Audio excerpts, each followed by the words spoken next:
राधा रानी के महल जाते हैं तो जो सीढ़ियां आती हैं उन सीढ़ियों में बैठा करते थे, सुबह शाम दिन रात बस राधा राधा राधा राधा राधा भजनों में लीन रहते थे। कोई कुछ दे देता तो खा लेते थे, नहीं मिलता तो कोई बात नहीं।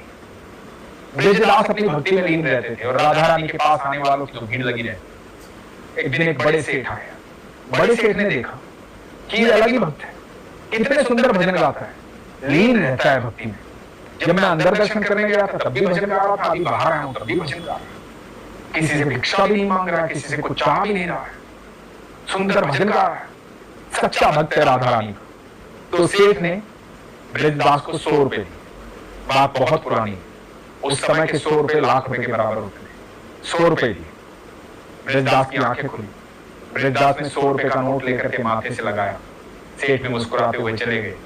अब ब्रजदास ने सोचा कि 100 रुपए का नोट मैं पहली बार देख रहा हूं, जीवन में इतना बड़ा नोट तो देखा ही नहीं, इतने सारे पैसे तो एक साथ देखे ही नहीं, और कोई सेठ मुझे देकर चला गया, ये तो बड़ी कमाल की बात है।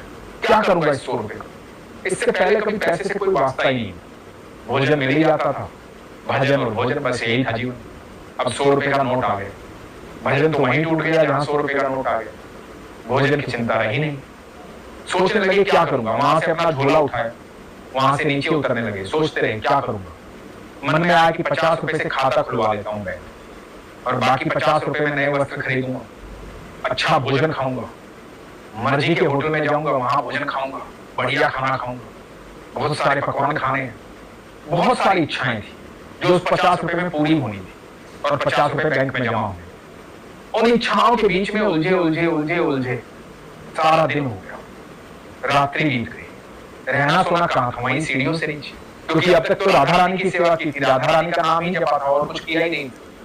आश्रय की कभी आवश्यकता महसूस ही नहीं की थी, क्योंकि महारानी के महल में रहते थे, राधा रानी के महल में रहते थे, अपने ऊपर हमेशा राधा रानी की छत्र छाया महसूस करते थे। लेकिन कल दोपहर से लेकर के पूरा दिन और आज पूरी रात बीत गई।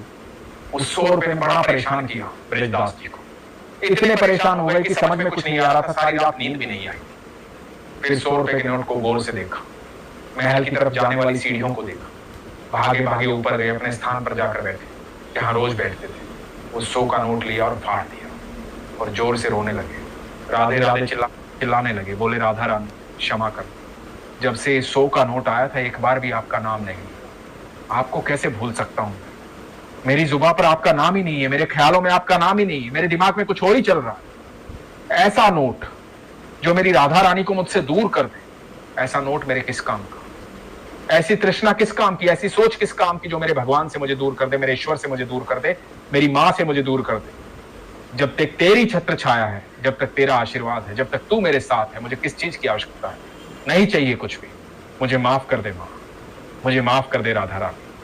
और नोट के टुकड़े कर कर फेंक दिए और लगे अपना भजन करने। मैं सच बताऊं दोस्तों, हमारी जितनी मूलभूत आवश्यकताएं होती हैं ईश्वर हमेशा पूरी करते हैं, हमेशा, क्योंकि उन्होंने जन्म दिया है। एक बार बिल्कुल आराम से बैठ करके ये सोचिएगा, जिसने हमारे जन्म लेने से पहले हमारे दूध का इंतजाम कर दिया, हमारे इस धरती पर आने से पहले इस धरती को खूबसूरत बनाया, इतने सुंदर सुंदर फल, पेड़ पौधे, झरने, नदियां, तालाब, पहाड़, क्या नहीं बनाया उसने। इंसान बनाने से पहले ये सब कुछ बनाया उसने, ताकि मेरे बच्चे यहां आकर के रहें, इस धरती पर रहें। वो इतना प्यार करता है हमें, हमारे बिना सोचे हमें सब कुछ देता है, और हम उलझ जाते हैं, हमारी तृष्णाएं बढ़ जाती हैं, इच्छाएं बढ़ जाती हैं, पता नहीं क्या चाहिए हमें। और दुनिया में इस धरती पर ऐसा कुछ भी नहीं है ईश्वर के नाम के अलावा जिससे आपका पेट भर सकता है, जिससे आपकी तृष्णा भर सकती है। चाहे कुछ भी मिल जाए आपको, आपकी तृष्णा बाकी रहेगी, आपकी इच्छा बाकी रहेगी, चाहे कुछ भी मिल जाए। तृष्णा कब खत्म होगी? जब आपको ईश्वर मिल जाएंगे, उनकी भक्ति मिल जाएगी, तब तृष्णा खत्म होगी। भटक रहे हैं इधर से उधर, अपनी इच्छाओं का बोझ अपने कंधों पर ढो रहे हैं, इतना ढो रहे हैं कि कमर झुक गई है। एक दिन गिर जाएंगे, टूट जाएंगे, मर जाएंगे, ये बोझ खत्म नहीं होगा। इस बोझ को आज ही उतार फेंको, क्योंकि सच ये है कि आपकी सारी मूलभूत आवश्यकताएं ईश्वर ने पूरी कर रखी। जिन चीजों में आप उलझे हुए हो, वो चीजें आपकी तृष्णा है, आपकी इच्छा है, उनको कंट्रोल करो। इच्छाएं सिर्फ आपके आनंद के लिए होनी चाहिए, इसलिए नहीं कि इच्छाएं आपका आनंद लेने लग जाएं और आप परेशान हो जाएं, आप दुखी हो जाएं। अपने ईश्वर को याद करो, अपने पिता को याद करो, वो बहुत बड़ा दाता है। हमारे पास तो इतने छोटे छोटे से हैं, इतने छोटे छोटे से, क्या मांगेंगे हम उनसे? वो इतना दे सकता है जिसकी कल्पना भी नहीं कर सकते हैं, इतना दे सकता है। छोटी छोटी इच्छाओं के लिए मरे जा रहे हैं। क्यों? इसलिए खुश रहो, आनंद में रहो, इन इच्छाओं को मार दो। सच कह रहा हूं, नहीं तो इच्छाएं तुम्हारा भोग करेंगी, तुम इच्छाओं का भोग नहीं करोगे। इस सफर का आनंद लो, अपने ईश्वर पर विश्वास रखो। सच कह रहा हूं, वो किसी चीज की कमी नहीं होने देगा। जिसके चरण सारी दुनिया दबाती है, जिसके चरण सारी दुनिया धोती है, वो प्रेम में आके अपने मित्र सुदामा के चरण धोता है, वो है कृष्ण। वो प्रेम में आके अपनी ठकुराई छोड़ करके अर्जुन का रथ चलाने आ जाते हैं, वो है कृष्ण। जब भक्त भगवान से प्रेम करता है तो भगवान सब कुछ छोड़कर चले आते हैं। तो ऐसे ही एक भक्त की कथा आपको सुनाने जा रहा हूँ। हरे कृष्ण दोस्तों, मैं हूं अनुज शर्मा। उड़ीसा में माधव दास नाम के एक भक्त रहते थे, भगवान के अनन्य भक्त। जीवन में और कुछ नहीं, सिर्फ जगन्नाथ। ना कोई दोस्त, ना कोई साथी, ना कोई रिश्तेदार, सिर्फ जगन्नाथ। भगवान जगन्नाथ के अनन्य भक्त, जिनकी सुबह शाम सिर्फ उन्हीं का नाम लेने में जाती थी।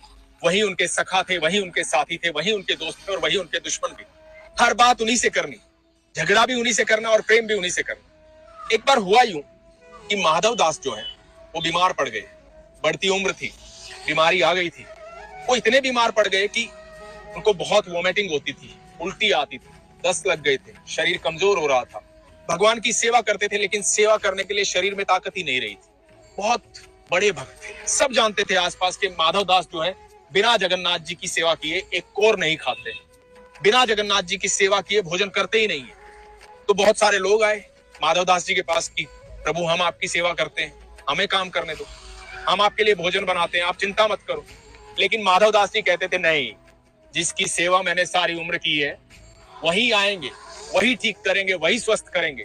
उनके अलावा किसी का अधिकार नहीं है कि वो मेरा काम करे। मेरा तो जो कुछ करेगा जगन्नाथ करेगा, मेरा तो जो कुछ करेगा वही करेगा।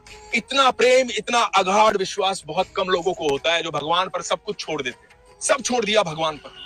तो हुआ यूं कि शरीर की कमजोरी के कारण एक दिन माधव दास जो है बेहोश हो गए। हालात बहुत खराब हो गए, अंत समय निकट आने लगा। बताते हैं कि एक छोटा सा बच्चा आया माधव दास की सेवा करने। माधव दास बेहोश थे, बच्चा सेवा कर रहा था। सबको सेवा करने से मना कर दिया था माधव दास ने। माधव दास को जब होश आया तब तो माधव दास वो अपने ठाकुर को कैसे नहीं पहचानेंगे, पहचान गए।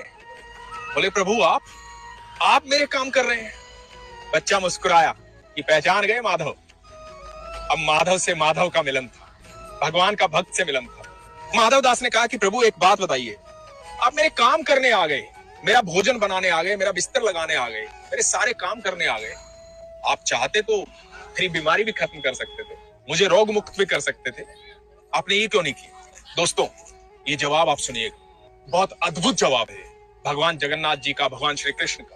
भगवान ने कहा कि तुम्हारे कर्मों के प्रारब्ध जो है उसे मैं खत्म नहीं कर सकता। जिसने जो कर्म किया है उसे वो भोगना पड़ेगा, परंतु मैं तुम्हारा सहयोग दे सकता हूँ, तुम्हारा साथ दे सकता हूँ, तुम्हारी सेवा कर सकता हूँ, लेकिन तुम्हारे प्रारब्ध तुम्हें ही खत्म करने पड़ेंगे। तो माधव दास ने पूछा कि प्रभु इसका मतलब मैं कितनी भक्ति करूं मुझे क्षमा नहीं मिलेगी? तो भगवान ने कहा कि नहीं, लेकिन जो मेरे भक्त हैं जो अपने प्रारब्ध काट रहे होंगे, मैं उनके आसपास ऐसा माहौल दूंगा, ऐसे साथी दूंगा, ऐसा सहयोग दूंगा कि उनका मुश्किल वक्त आसानी से कट जाएगा। और तुम मेरे सबसे प्रिय हो। मैं तुम्हारे रोग खत्म नहीं करना चाहता, मैं चाहता हूं कि तुम अपने प्रारब्ध काटो, मैं तुम्हारी सेवा करूंगा, तुम्हारा साथ दूंगा। वो इसलिए क्योंकि मैं तुम्हें बैकुंठ ले जाना चाहता हूं, मैं इसी जन्म में तुम्हारे प्रारब्ध खत्म कर देना चाहता हूं। लेकिन तुम मेरे प्रिय भक्त हो और तुमने कहा है कि तुम्हारे कष्ट मुझे ले लेने चाहिए, तो तुम्हारे 15 दिन के कष्ट बाकी हैं, मैं तुम्हारे कष्ट स्वीकार करता हूं। दोस्तों कहा जाता है कि वो 15 दिन आज भी भगवान जगन्नाथ बीमार रहते हैं अपने भक्त के प्रेम। जगन्नाथ यात्रा से पहले 15 दिन भगवान का मंदिर बंद रहता है, भगवान के पट बंद रहते हैं। भगवान 15 दिन बीमार रहते हैं, उन्हें काढ़ा पिलाया जाता है, उन्हें जूस पिलाया जाता है, दूध का भोग लगाया जाता है, उनकी सेवा की जाती है। 15 दिन में जब वो ठीक हो जाते हैं उसके बाद जगन्नाथ यात्रा निकाली जाती है। वो 15 दिन माधव दास के। इस बात को याद रखिएगा, जब भी आप कष्ट में हैं तो आप अपने प्रारब्ध पूरे कर रहे हैं, अपने कर्मों का फल आपको पूरा भोगना ही पड़ेगा। लेकिन आप ईश्वर के भक्त हैं, आप ईश्वर से प्रेम करते हैं, तो जिस तरह उन्होंने माधव दास का सहयोग दिया उसी तरह से वो आपका सहयोग देंगे उन कर्मों के फल पूरे करने। वो आपके साथ रहेंगे, आपके कष्ट के समय में वो आपको ऐसी बुद्धि देंगे, ऐसे दोस्त देंगे, ऐसे सहयोगी देंगे जो आपके कष्ट के समय को जल्द से जल्द खत्म करवाएगा। इसलिए हमेशा अपने ईश्वर पर भरोसा रखें, कभी कमजोर ना हो, कभी ये ना सोचे कि मैं भगवान की इतनी भक्ति करता हूं उसके बाद भी मेरे जीवन में हो क्या रहा है। कष्ट पे कष्ट है, कष्ट पे कष्ट है, पता नहीं किस जन्म के कर्म है वो, आपके प्रारब्ध है वो, उन्हें पूरा कीजिए ताकि भगवान जिस तरह माधव दास को अपने साथ बैकुंठ ले गए उस तरह आपको भी अपने साथ बैकुंठ ले जाएं, आपको भी ईश्वर की प्राप्ति हो। आज भी जगन्नाथ यात्रा उन 15 दिनों के बाद निकाली जाती है।